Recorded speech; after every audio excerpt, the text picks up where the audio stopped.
Good evening. For tonight's forecast, good news everyone, because we're going to have some sort of a break from rainy weather, because for tonight there are no weather disturbances monitored within the Philippine area of responsibility. Pag-asa weather forecaster Chris Perez says that the country is expected to be bagyo-free now that a cluster of clouds are not expected to intensify into a low-pressure area. So we can all expect our country to be bagyo-free until Friday next week.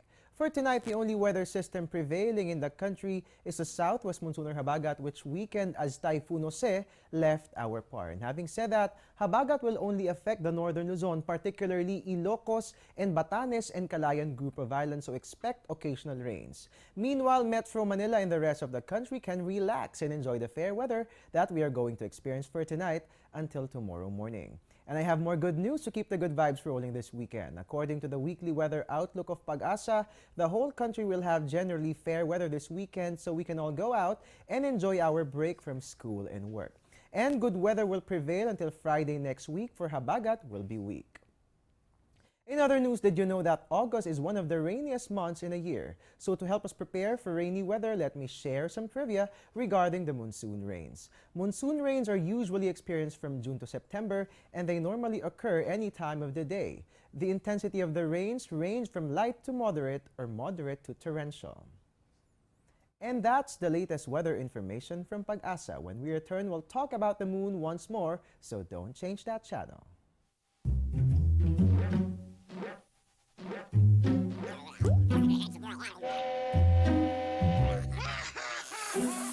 Worried kung nasaan ang package mo?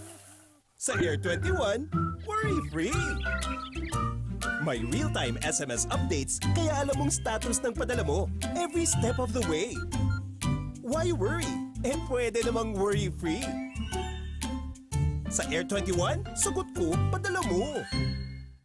Dear viewers, do you want to know what the moon is up to for the following days? Well, here's the exciting news. We're going to see its waxing gibbous phase tomorrow, and then the day after that, we're going to see the full moon. But let's talk about waxing gibbous moon first. This is the phase of the moon that comes between 1 and 2 weeks after new moon.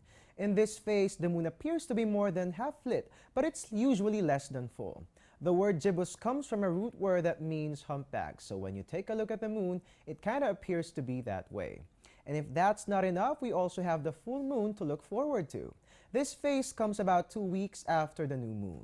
At full moon, we're seeing all of the moon's day side because of the Earth, or rather because the Earth lies between the sun and the moon. So there you go.